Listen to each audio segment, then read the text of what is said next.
বন্ধুরা, আজকে আমাদের সুন্দরবন ভ্রমণের দ্বিতীয় দিন। তো সকাল 8টা বাজে এখন। আমরা সবাই হোটেল থেকে স্নান টান করে একেবারে ফ্রেশ হয়ে চলে এসেছি এবং এই মেন যে ঘাট সুন্দরবনের সেইখানে আমরা চলে এসেছি। এখানে একটা মন্দির আছে যেটা হচ্ছে মা বনবিবি মন্দির। এই মন্দিরের এই দেবীর পুজো করা হয় প্রধানত যারা এখানে সুন্দরবনে মাছ কাঁকড়া মধু সংগ্রহ করতে যান তারাই পুজো করেন, এবং যারা সুন্দরবন ভ্রমণে নিয়ে যান যাত্রীদের তারাও পুজো করেন। তাদের এটা মান্যতা আছে যে এই দেবীকে স্মরণ করলে বা পুজো করে গেলে তো এই দেবী বাঘের হাত থেকে বাঁচায়, বা বাঘ আসতে গেলে এই দেবীর নাম করতে গেলে বাঘ আর আক্রমণ করে না। আর এই দেবীর পুজো হয় পৌষ সংক্রান্তির দিনে। তো আমরা এখন মেন ঘাট যেটা সুন্দরবন একদম মার্কেটের মাঝখানে, সেই ঘাটে এসে নিয়ে আমরা এখন আমাদের লঞ্চে উঠছি। তো এই ঘাটে অনেক দিক থেকে লঞ্চে ওঠার রাস্তা রয়েছে, আপনারা দেখতে পাচ্ছেন। তো সেখান থেকে আমরা লঞ্চে উঠেছি এবং এখন আমাদের আজকে দ্বিতীয় দিনের যে ভ্রমণ সেটা শুরু হতে চলেছে। এর আগের শুক্রবার আমি প্রথম দিনের ভ্রমণের ভিডিও দিয়েছিলাম, সেখানে একদম সম্পূর্ণভাবে দেওয়া আছে যে আপনারা কীভাবে আসবেন, ক্যানিং থেকে কীভাবে নিয়ে আসে এবং ট্যুর আমাদের প্যাকেজ এই সব কিছু ডিটেলসে বলা আছে। তো এই ভিডিও দেখার পর অবশ্যই প্রথম দিনের ভিডিওটা অবশ্যই দেখবেন, সেটাও খুব ভালো লাগবে আপনাদের দেখতে গেলে। আমাদের সাথে আজকে একজন সুন্দরবনের গভর্নমেন্ট রেজিস্টার গাইড রয়েছেন, যিনি আমাদের সব কিছু বলছেন এবং সব কিছু সম্বন্ধে বোঝাচ্ছেন।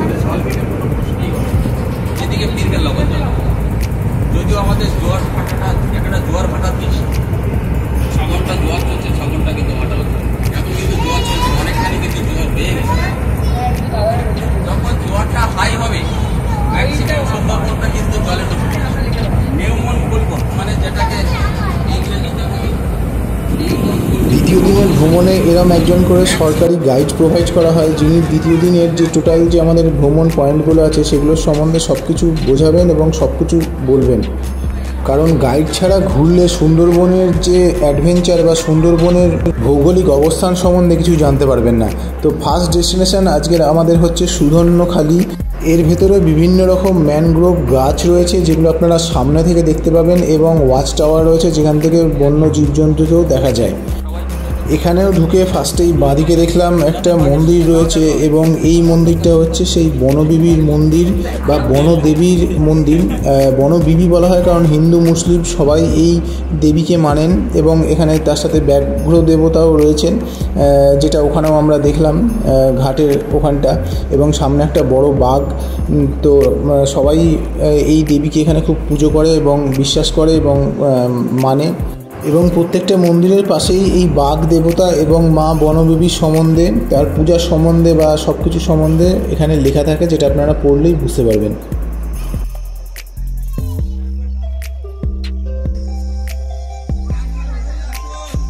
দেখতেই পাচ্ছেন এখানে দেওয়া আছে যে ম্যানগ্রোভ অরণ্যে ওয়েলকাম, এবং এই ম্যানগ্রোভ অরণ্য বলতে যেটা হয় যে 84 রকমের প্রজাতির গাছপালা এই নোনা জলের সামুদ্রিক নোনা জলের মধ্যে জন্মায়, তাকে টোটালটা একসাথে ম্যানগ্রোভ বলা হয়। তো এখানে দেখতে পাচ্ছেন কৃপা, তারপরে আরও বিভিন্ন প্রকারের এখানে গাছ রয়েছে পরপর, এবং প্রত্যেকটা গাছের মধ্যে লেখা আছে কি গাছ। এই যে গাছটা দেখতে পাচ্ছেন এটাই হচ্ছে সুন্দরী গাছ। এই সুন্দরী গাছ, এই যে দেখুন এই ফলটা, এটা হচ্ছে সুন্দরী গাছের ফল, এবং এই সুন্দরী গাছের নামেই এই সুন্দরবন। এবং এখানে সব রকম প্রজাতির যে গাছগুলো হয় সেই গাছও রয়েছে। এবং সামনেখানে দেখুন এখানে দেওয়া আছে যে এখানে কী বন্যপ্রাণী সব রয়েছে, স্তন্যপ্রায়ী এবং বন্যপ্রাণী কী রয়েছে। তার মধ্যে প্রথমেই তো এখানকার যে রয়্যাল বেঙ্গল টাইগার, যেটাই সব থেকে ফেমাস, এটা দেখার জন্য মানুষের মেনলি সুন্দরবন আসে, কিন্তু পাওয়াটা খুবই কঠিন। তারপরে এশীয় উট বিড়াল, চিতল হরিণ, বাদুড়, বিভিন্ন প্রজাতির বিড়াল, বুনো শুয়োর, ভাম, এরকম বিভিন্ন রকম এখানে দেখুন বন বিড়াল, তারপরে বাঁদর, চিতা বিড়াল, এটা কি গন্ধ গোকুল এবং বাকরোল, এরকম বিভিন্ন প্রজাতির এখানে জীবজন্তু আপনারা দেখতে পাবেন। তবে যদি ভাগ্য ভালো থাকে তবেই, কারণ এই মানুষের আওয়াজ এত চিৎকার চেঁচামেচি শুনে তারা কিন্তু একদম জঙ্গলের ভেতরে চলে যায়, তারা কাছে আসে না। এবং এই দেখুন সুন্দরবনের বিভিন্ন রকম পাখি যেগুলো আছে সেই পাখিগুলোরও সব এখানে ছবি দিয়ে প্রত্যেকটা পাখির নাম নিচে দেওয়া আছে। এই এত প্রকারের পাখি এই সুন্দরবনে থাকে।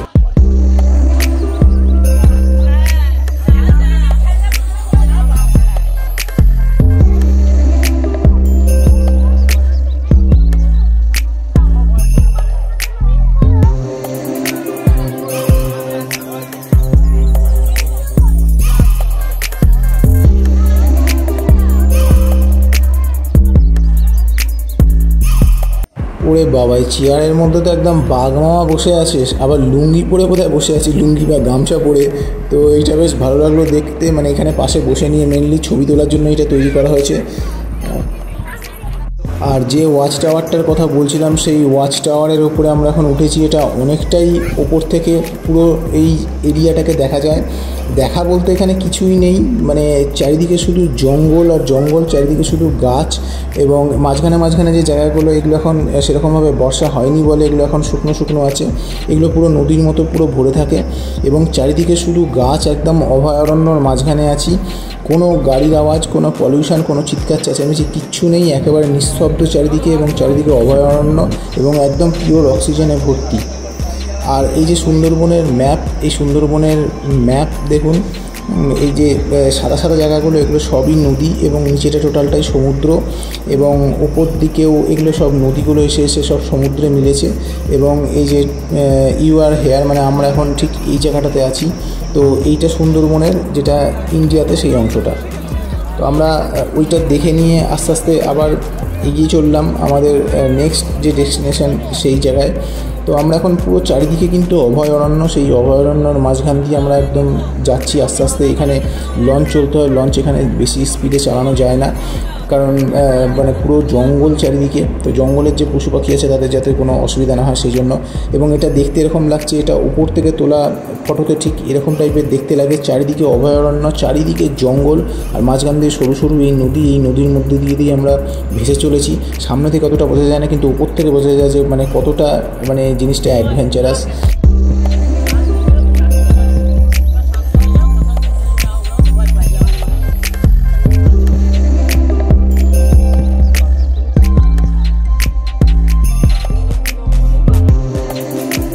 এবার আমাদের সকালের ব্রেকফাস্ট চলে এসছে, লুচি আর চানা মশলা। সবার খুব খিদে পেয়েছে, তো জাস্ট জমিয়ে খাওয়া যাবে। তো খাওয়া কমপ্লিট করে, ব্রেকফাস্ট কমপ্লিট করে আমরা আবার এগিয়ে চলেছি। মানে আমরা খাচ্ছিলাম, লঞ্চ তো কন্টিনিউ এগিয়েই চলেছে, লঞ্চ তো আর থামছে না। তো যাই হোক, তো আমরা এখন চলছি জঙ্গলের মধ্যে দিয়ে। আর যদি ভাগ্য ভালো থাকে তাহলে এই জঙ্গলের মধ্যে দিয়ে যেতে যেতে এখানে বিভিন্ন রকম জন্তু জানোয়ার দেখা যেতে পারে, হরিণ, বাঘও দেখা যেতে পারে। বাঘটা খুব রেয়ার দেখা যায়। আর এই দেখুন বিভিন্ন রকম ম্যানগ্রোভের যে জঙ্গল, এখানকার গাছগুলোর শিকড়গুলো ওপর দিকে এরকম খাড়াভাবে হয়ে থাকে শ্বাস প্রশ্বাস নেওয়ার জন্য। আর এগুলো খুবই মানে ডেঞ্জারাস, এখানে পা পড়তে গেলে একেবারে পায়ের মধ্যে ঢুকে যায়, পা কেটে যায়। তো খুবই ডেঞ্জারাস এই গাছগুলো, মানে এখানে গেলে পুরো পায়ে ফুটে যাওয়ার চান্স থাকে। তো আর এর মাঝে মাঝেই হরিণ বা বাঘ বা বিভিন্ন রকম জন্তু জানোয়ারকে দেখা যায়। আর পুরো নোনা জলের গাছে এরকম 84 রকম গাছ আছে, যেটাকে বলা হয় ম্যানগ্রোভের অরণ্য।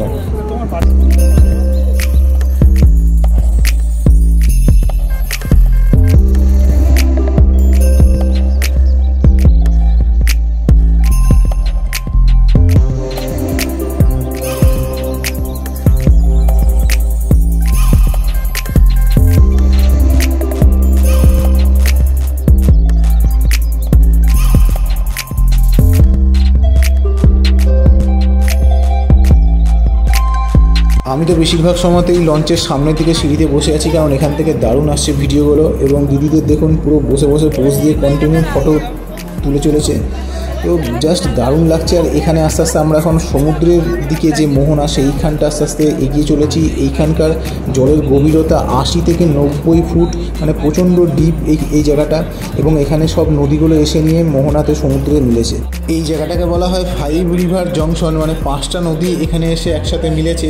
মাতলা, হেরোভাঙা, বিদ্যা, গামতি এবং গাজীখালি। এই গাজীখালির মধ্যে দিয়ে আমরা এতক্ষণ ধরে এলাম। এই 5টা নদী এসে এখানে একসাথে মিলে মোহনা তৈরি হয়েছে, তাই এর নাম হয়েছে পঞ্চমুখী মোহনা। এবং সামনে সমুদ্র। এই দিকটা সামনের দিকে কিন্তু মাতলা, বঙ্গোপসাগর mid point, sea face, Matla, Herobhanga, Bidya, গামদি। আর আমরা এতক্ষণ ধরে এসেছি গাজীখালি 5 রিভার জংশন। এইটাই কিন্তু পঞ্চমুখী। আমরা কিন্তু দোবাকি এসে গেছি, 5 রিভার জংশন ক্রস করে দোবাকিতে ঢুকবো। এইটাই মোহনা।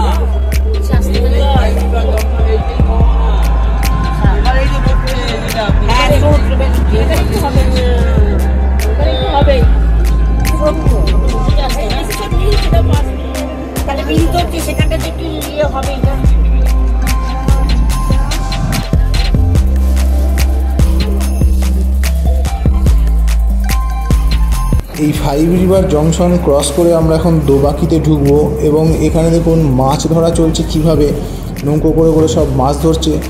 জুম করলে আপনারা দেখলে বুঝতে পারবেন না, দেখুন যে নৌকো করে কিভাবে এখানে কন্টিনিউ মাছ ধরা চলছে এবং এখান থেকে প্রচুর পরিমাণে কিন্তু ইলিশ মাছ ওঠে।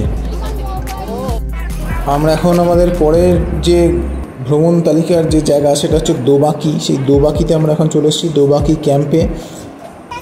এই জায়গাটার মেন বিশেষত্ব হলো যে এখানে ওয়াকিং ক্যানেলের মাধ্যমে একেবারে অভয়ারণ্যর ভিতর দিকে ঢুকে যাওয়া যায় এবং সেখানে যে ওয়াচ টাওয়ার, সেই ওয়াচ টাওয়ার থেকে বাঘ, হরিণ খুব সহজেই এদেরকে দেখা যায়। বাঘ দেখাটা যদিও একটু টাফ, কিন্তু অন্যান্য জন্তু জানোয়ার বা হরিণ এখান থেকে ইজিলি আসতে গেলেই দেখা যায়, বা কুমির বা অন্যান্য জন্তু জানোয়ারও দেখা যায়।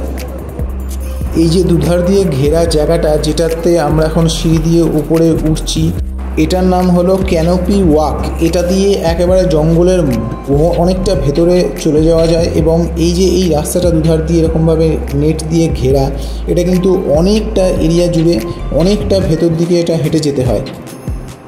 এটা মাটির থেকে অনেকটা উপরে, যার জন্য পুরো জলে যখন ভরে যায় বর্ষাকালে তখনও কোনো সমস্যা হয় না, এর উপরে জল ওঠে না। আর দুধারে উঁচু লোহার নেট থাকাতে বাঘ বা কোনো জন্তু জানোয়ার অ্যাটাক করতে পারে না। হ্যাঁ, নিচ্ছি না।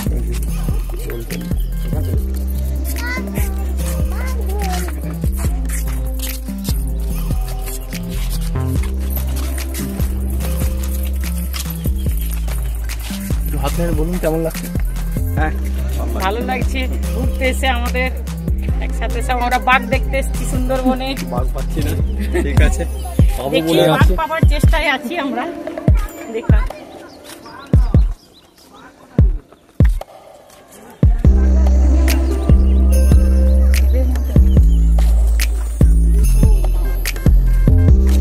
যত আস্তে আস্তে সামনের দিকে এগোচ্ছি তত কিন্তু জল বাড়ছে আর আমরা একদম গভীর জঙ্গলের ভেতরে চলে যাচ্ছি।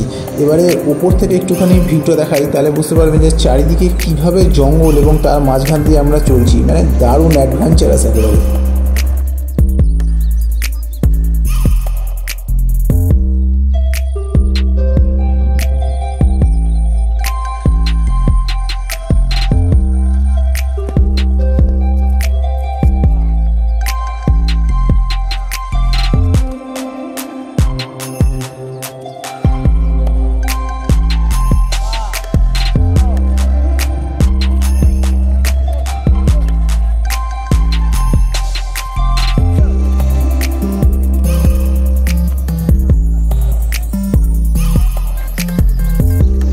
থেকে ফটোতে দেখতে পুরো এরকম এই জায়গাটা এবং এই ক্যানোপি ওয়াক কিন্তু বহুদূর বিস্তীর্ণ। অনেকটা পথ হাঁটার পরে আমরা এখন ওয়াচ টাওয়ারের সামনে চলে এসেছি এবং ওয়াচ টাওয়ারের উপরে উঠে নিয়ে দেখা যাক যে এখান থেকে কী দেখতে পাই।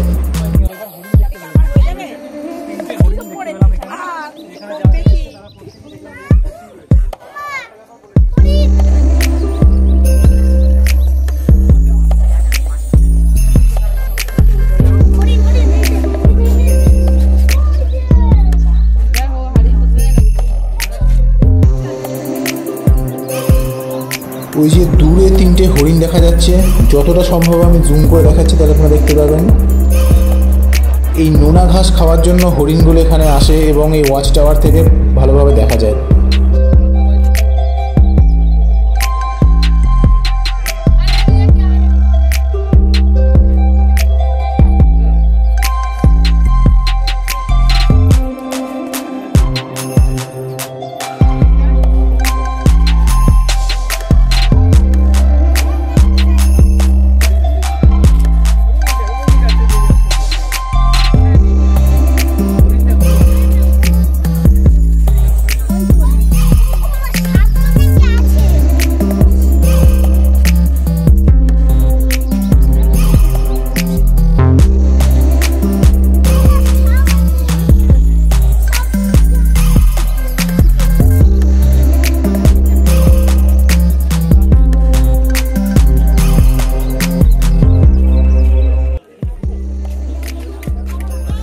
এই গাছগুলো খুব সুন্দর লাগলো, ঝাউ গাছের মতো, একেবারে তুলোর মতো নরম।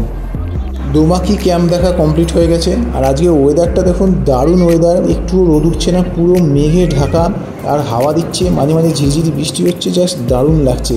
দুপুর হয়ে গেছে, আমাদের লাঞ্চও রেডি। তো আজকে লাঞ্চের ফার্স্ট আইটেম হচ্ছে পুঁই ইলিশ, মানে ইলিশ মাছের মাথা দিয়ে পুঁই, তারপরে ভেজ ডাল, তারপরে রয়েছে এখানে আলুর পকোড়া, তারপরে রয়েছে দই ইলিশ যেটা একদম স্পেশাল মেনু, তারপরে এটা রয়েছে ভেটকি মাছের কালিয়া, তারপরে চাটনি আর নিচে লেবু এবং বাক্সে পাঁপড়। তো আমাদের খাওয়া দাওয়া শুরু হয়ে গেছে, সবাই একদম খাওয়া দাওয়াটাকে ফুল এনজয় করছে জলের মধ্যে ভাসতে ভাসতে। এরপরে এইখানে সবাই বাগ বাগ করে চিল্লালো, তো আমিও ভিডিওটা করলাম, একটুখানি জুম করে ভিডিওটা করছি। এটা আদৌ বুঝতে পারছি না যে বাঘ না অন্য কিছু, তবে বাঘের মতোই তো লাগছে, আস্তে আস্তে চলে যাচ্ছে জঙ্গলের ভেতর দিয়ে। তো বুঝতে পারছি না আদৌ সত্যি জিনিসটা কী। এরপরে আমরা চলে এলাম সজনেখালিতে। তো এই সজনেখালিতেও বিভিন্ন রকম আকর্ষণীয় স্থান এবং বন্য প্রাণী সংগ্রহশালা রয়েছে এবং ওয়াচ টাওয়ার রয়েছে, যেখান থেকে এই এরিয়া সম্পূর্ণটা দেখা যায়। এখানেও দেখুন বাঁদিকে একজন বাঘমামা গামছা পরে সবাইকে ওয়েলকাম করছে।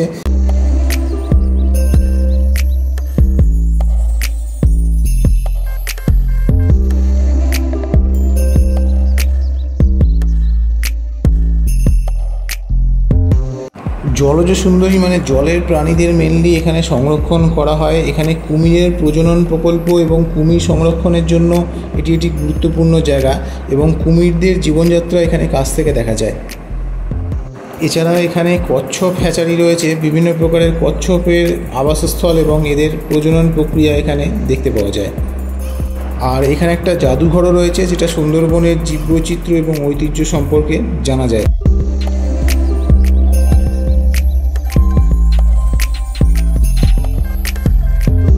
এই ঘরটায় জলজ সুন্দরী লেখা আছে, কিন্তু এই ঘরটা এখন বন্ধ রয়েছে, যার জন্য ভেতরে যাওয়া যাচ্ছে না। কী কী পাখি আছে এখানে দেখুন।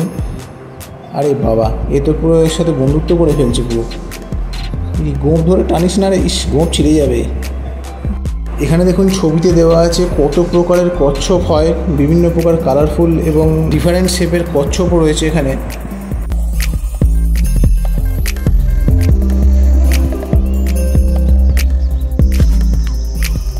এই জায়গাগুলোতে কুমিরদের সংরক্ষণ করা হয়।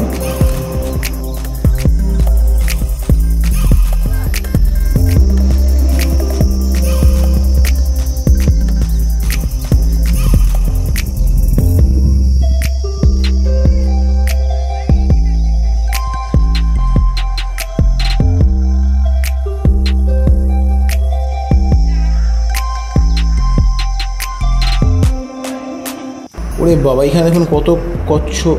ও বাবা, এগুলো তো অরিজিনাল না, এগুলো মানে জাস্ট প্লাস্টিকের বা তৈরি করা হয়েছে। আমি ফার্স্টে ভেবেছিলাম অরিজিনাল। আর এই ভেতর দিকে এখানে এক জায়গাতে অরিজিনাল কচ্ছপ এখানে দেখতে পেলাম।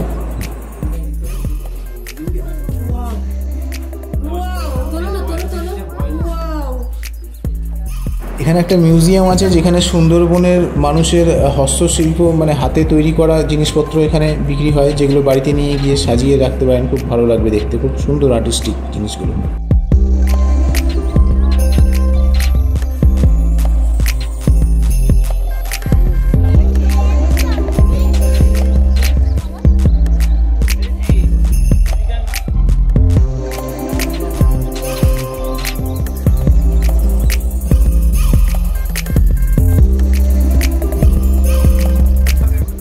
আমরা ওয়াচ টাওয়ারের উপরে উঠেছি এবং সেখান থেকে পুরো এরিয়াটাকে দেখছি। আর ওই গোল ঘেরা জায়গাটা, সেখানেও ওখানে কুমিরের প্রজনন করানো হয় বা কুমিরকে সংরক্ষণ করা হয় এবং এখান থেকে পুরো এরিয়াটাকে দেখা যায়। এই ওয়াচ টাওয়ারগুলোর উপরে উঠে খালি চোখে সেরকমভাবে কিছু দেখা যায় না। এখানে যদি বড় দূরবীন আনা যায়, তাহলে সেগুলো দিয়ে আশা করি কিছুক্ষণ ওয়েট করে যদি চারিদিকে দেখা যায়, তো হয়তো কিছু দেখা যেতে পারে। খালি চোখে সাধারণত সেরকমভাবে কিছুই দেখা যায় না বা কিছুই সেরকমভাবে বোঝা যায় না। তবে এতক্ষণ পরে খালি চোখে দেখতে পেয়েছি বাঘ, হরিণ, পাখি, বড় বড় সব কিছুই আছে, কিন্তু দুঃখের বিষয় হলো সবই এগুলো প্লাস্টিকের।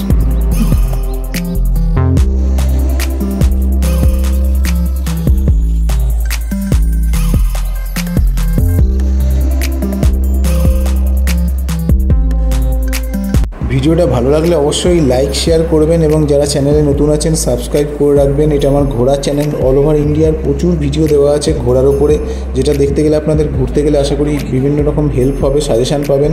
তো অবশ্যই সাবস্ক্রাইব করে রাখবেন।